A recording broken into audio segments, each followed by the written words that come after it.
Hello all, and welcome to the video companion for the Talking Time Let's Play of Final Fantasy XIV, A Realm Reborn. I'm McDowell, and this is Satsunswee's first foray into Sastasha, the level 15 dungeon. This dungeon is a fairly long one if you're interested in doing a full clear of it, but I recommend you come back to this dungeon later in a solo fashion, which is a feature I'll explain in a later update. But for now, Satsunsweet is the party tank, joined by Estelle Shalonia, aka a Turtle Dustbite, playing as a White Mage, Eris Skal, aka my husband Simon, playing as a Black Mage, and Gerlon Sadraces, aka Gare, playing Blue Mage. I'd hope not to have to explain Blue Mage until much later, but suffice to say you won't be seeing a Blue Mage in normal Duty Finder play, but we're not going to talk about that right now. As stated before, as a tank, the primary job is to maintain threat on targets. On the left middle side of the screen, you'll see a list of enemies with their remaining health and a bunch of red box icons next to them. As a tank, your job is to make sure that all of those red boxes stay that way, simply put. The red boxes indicate the amount of threat you have on all of the targets in combat. If you lose threat, these icons turn from red to orange to yellow and then to green. With the use of your tank stance, Iron Will in the case of Gladiator, and the usage of skills like Total Eclipse, Shield Lob, and Provoke, you have all the tools you need to maintain threat.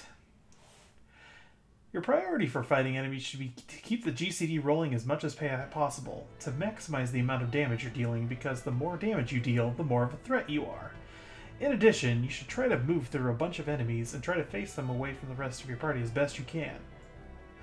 The melee DPS members of your party will have positional attacks that grant additional damage when hitting the enemy from the back or from the flank. These trash monsters usually have 1 or 2 AoE attacks that they'll throw out at whoever has the most threat on them, so by maintaining threat on everything you're fighting, you're baiting those AoE attacks toward yourself instead of your allies, which lets the DPS keep damaging opponents without sacrificing the positionals and spellcasters from having to move around, halting their own GCD.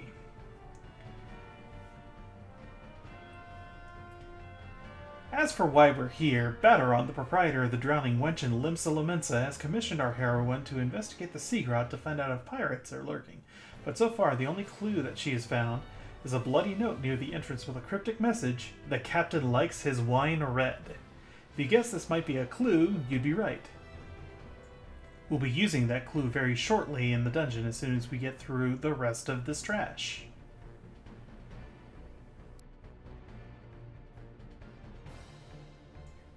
Sastasha has gained something of an infamous reputation, as it's a very early duty and you don't have a lot of your class's tools at your disposal. This can make repeat runs of the dungeon on leveling roulette feels like something of a chore, but it's not all bad. If you're helping out a first-time player on any instance duty, be it dungeons, trials, or anything else, you're going to earn bonus rewards for clearing the dungeon in a timely fashion, in the form of bonus experience, gil, and endgame currency we'll talk about in a later update. So if you get this dungeon, take heart. Everyone had to run Sastasha for the first time, and it's a player's first impression into instance content with other players, so make it a good one.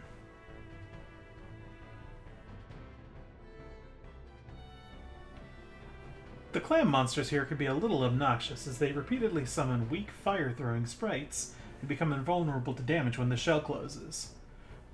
So everyone should prioritize taking the clams out as quickly as possible to avoid getting more trash monsters.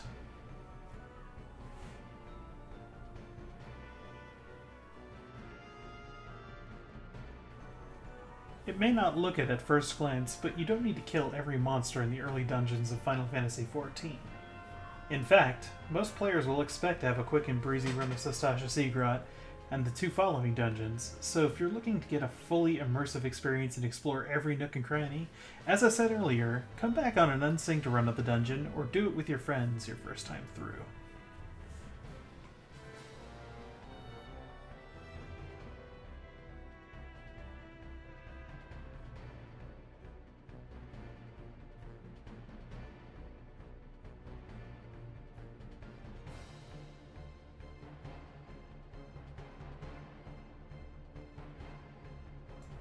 Now, our team approaches some interestingly colored coral. There are 3 options: blue, green, and red.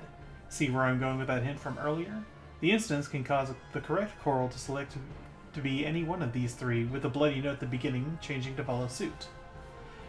Touching a wrong one, as Eris dutifully demonstrated, inflicts the toucher with the poison status effect, which you can see in the party list on the upper left next to his name. Take note of that white bar above the icon, healers especially, because this white bar indicates that the Esuna skill on healers can remove that debuff.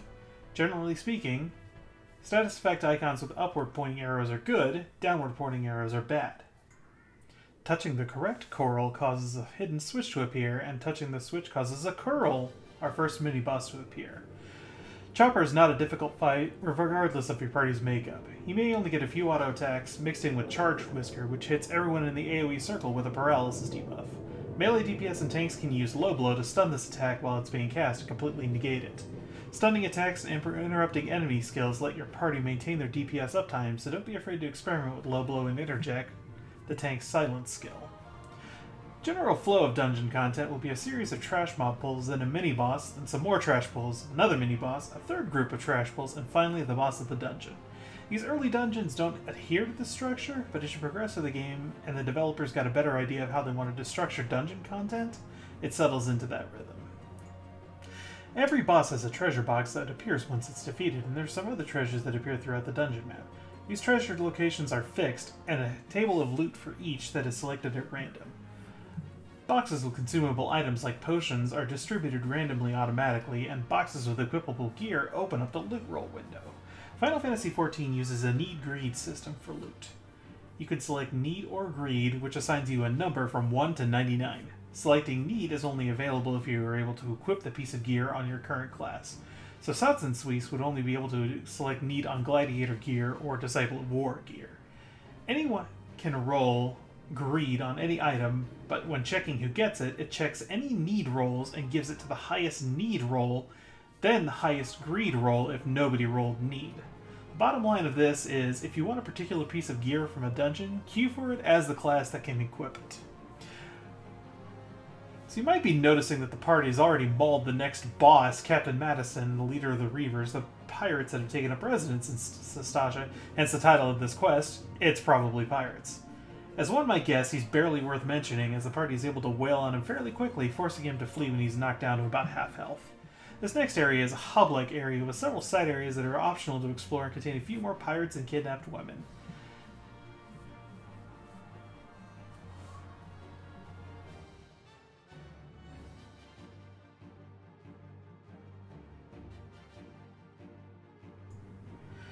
At this point, Garlon encouraged Sastasha to get more aggressive with fighting enemies, grabbing several groups at a time. Generally speaking, as you get better at tanking and learning how your mitigation skills work, it gets to be very satisfying to tank whole groups of enemies and watching them melt under your DPS friends' AoE attacks. The problem is that the geometry of this area can make it difficult for your healer to maintain line of sight, and yeah. Like out in the open world, the penalty for dying is pretty light. Just a little extra damage to your gear, and either having to warp back to the beginning of the dungeon with all your progress still intact, or wait for a raise for your healer. What happened here was a failure on the line of sight and nothing more. Accidents happen, and it's important to let these things slide, get back on that horse, and try again.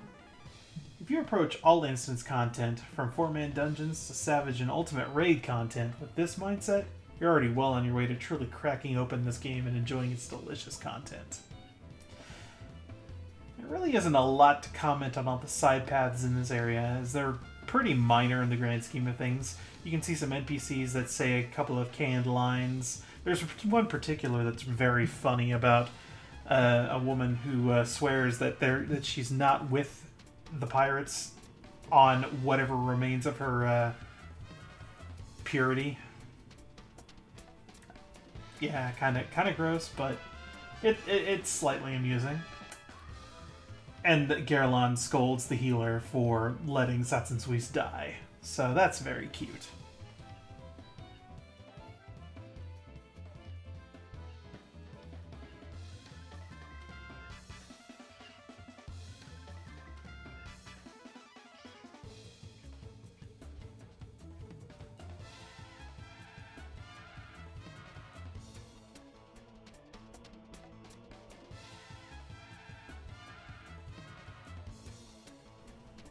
In the meantime, Please enjoy this remix of the Final Fantasy II Famicom battle theme, remixed by the game's composer, Masayoshi Soken.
There isn't a lot to comment on these side paths, as they are relatively minor things. They do have some loot inside, and an interesting encounter where the pirates start brawling with each other. The delicious experience is one reason why you might want to full clear, but generally speaking, most Duty Finder parties will be taking the most direct path out of this dungeon, which involves grabbing a key from the group of enemies in the center of the hub area, then killing these two guys, opening this door, killing this Rogadin pirate, snagging his key, then killing these two pirates to access the door behind them to go further into the dungeon.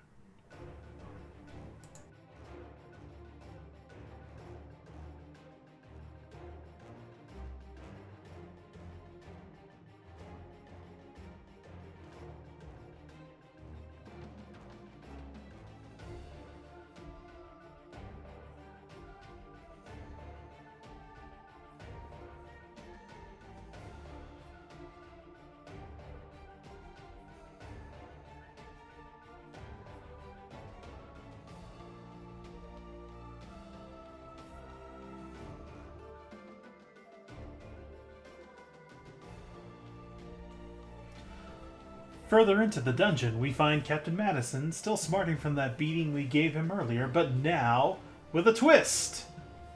When he gets down below 50% health, he calls in a bunch of dogs. But recall the Hall of the Novice and how it taught you to pick up additional enemies, called adds in the MMO vernacular. It should be no trouble taking care of this mini-boss fight.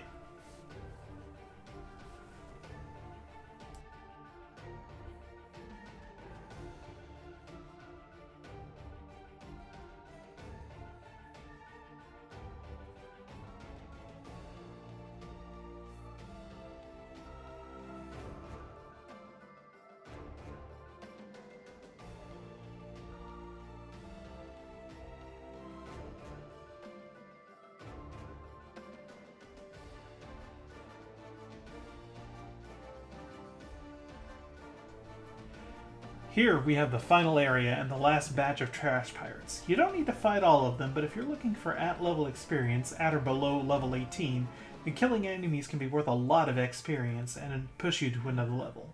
One thing I want you to think about as you watch these videos is to recall the first Final Fantasy game. The first 3 dungeons of Final Fantasy XIV have a similar thematic arc to the original game. After rescuing Princess Sarah from Garland, the Light Warriors went to the city of Pravoka, which was overrun by what? Pirates, of course!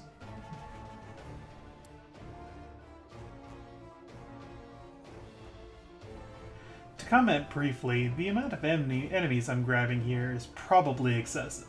The twist is that we queued as a light party, which allows us to enter with any combination of roles. With 4 players in your party, you can enter a dungeon with 4 tanks, 4 DPS, 4 healers, whatever. It also allows you to queue with a blue mage like we have here. For now, and in the interest of brevity, Blue Mage is not meant to do regular story progression content. It's a fun toy the developers put in during Stormblood and can be extremely overpowered, as evidenced by how fast Garlon is shredding all of these enemies.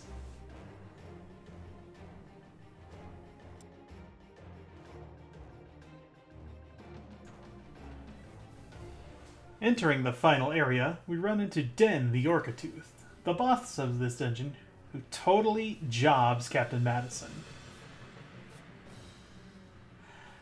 There are mechanics to this boss fight, but they are so forgiving to the point that it would be a waste of time to do them, most players just favoring to burn Orcatooth down. The unnatural ripple spots around the boss arena will start to bubble, and if not interacted with to seal them, will allow more Sahagin ads to appear. But taking down Orcatooth down to 0 will force the encounter to end without having to deal with any of the ads. Or so fast as to not allow them to become a problem.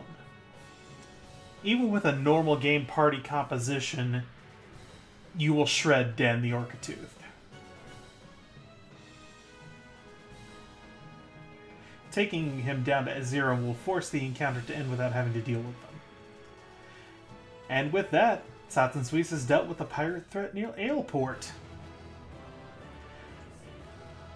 I hope you enjoyed this video. Please feel free to check out the whole Let's Play in the link down in the description, and may you ever walk in the light of the crystal.